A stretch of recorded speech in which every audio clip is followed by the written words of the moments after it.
Et du coup, les poètes ne vont plus du tout alors, s'inspirer. Eh bien, les alors, des poètes divinités. ne peuvent plus être considérés comme inspirés par la divinité, mais on pourrait lire l'ensemble de l'histoire de la poésie médiévale comme une sorte de reconquête d'une légitimité de la poésie. Et pour le Moyen-Âge, la légitimité, c'est nécessairement au regard de Dieu, ou de quelque chose qui peut servir au salut.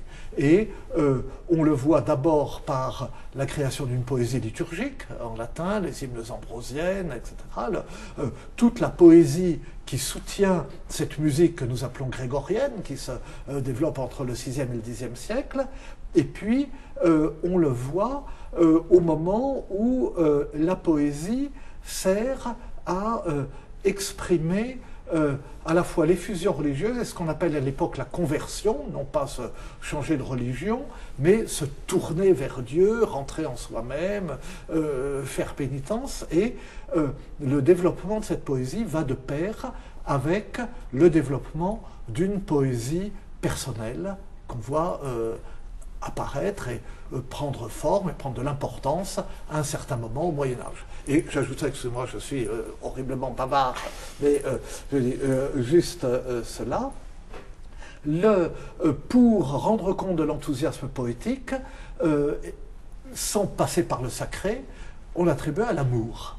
Voilà, j'allais vous dire, la poésie de l'amour, voilà, elle est bien du Moyen-Âge. Ça donne une poésie très, très raffinée, difficile, souvent volontairement hermétique, parce que, pas vraiment hermétique, mais complexe, parce qu'elle veut rendre compte des tensions et des complexités de l'amour, et qui, à partir du premier de ces troubadours, qui était un des plus grands seigneurs du temps, Guillaume IX, comte de Poitiers et duc d'Aquitaine, dont nous avons des chansons d'une obscénité vraiment très remarquable.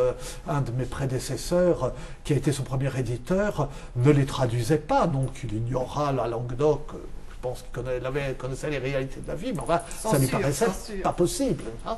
Et puis, à côté de cela, il y a de ces chansons délicates. Hein. On dit voilà, notre amour est comme la fleur de l'églantine qui tremble toute la nuit, exposée au vent et au froid, jusqu'à ce que le soleil la réchauffe, etc. Excusez-moi, c'est parce que vous avez un cœur d'artichaut que vous êtes autant attiré par cette poésie? Bah peut-être, oui, non, mais j'accepte tous les reproches, vous savez. J'ai des collègues qui s'occupent de choses sérieuses, qui sondent les mystères de l'univers et qui soignent les malades. Moi, je m'occupe de poésie. Alors bon, cette poésie évolue. Il y a, au départ, c'est uniquement une poésie de la passion, une poésie de l'éros, et une poésie des contradictions du désir. C'est que le désir, naturellement, désire son assouvissement, par définition, mais c'est qu'assouvi, il disparaîtra comme désir. Donc il faut entretenir le désir et retarder l'assouvissement. Ce n'est pas une poésie chaste, mais c'est une poésie qui se complaît dans le désir. On a peu retenu de noms de poètes du Moyen-Âge. Est-ce qu'il est juste de dire qu'il y avait beaucoup d'auteurs anonymes ? Oui, enfin, il y a beaucoup d'œuvres du Moyen-Âge qui sont restées anonymes ou dont l'attribution est incertaine. En même temps, cet anonymat a été exagéré, et il a été exagéré parce que la redécouverte de la littérature du Moyen-Âge s'est faite à l'époque romantique, à la charnière du XVIIIe et du XIXe siècle, et l'idée du romantisme était que chaque peuple a une sorte de génie propre, un génie national, qui se manifeste le plus clairement à travers les premières productions de sa littérature et de ses arts, et que ces premières productions sont des productions spontanées et collectives. Et c'est justement parce que ce sont des productions collectives que toute l'âme du peuple s'y manifeste. Du coup, on a dit, vous voyez, ça marche pour le Moyen-Âge, ce sont des œuvres anonymes, ce sont des œuvres collectives.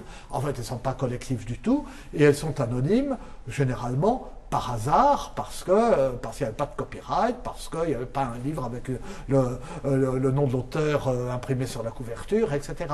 Mais on voit que justement pour cette raison, beaucoup d'auteurs du Moyen-Âge sont très soucieux de se nommer. Ils se nomment souvent à la troisième personne au début de leur œuvre. Un tel a composé ce poème ou a écrit cette œuvre. Ils disent qui ils sont. Un tel clerc de telle église, un tel originaire de telle région.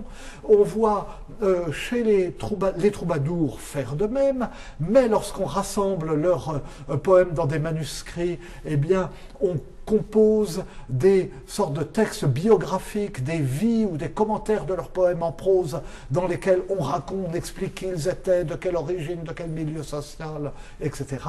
Et enfin, beaucoup de poètes font de leur nom ou de leur sobriquet la matière même de leur poésie, hein, en commentant ce nom, en réfléchissant à la signification qu'il peut avoir, en jouant de l'anagramme, de l'acrostiche, etc., en faisant des jeux de mots qui permettent de le reconstituer ou de le deviner, et en écrivant quelquefois leur poésie autour de lui.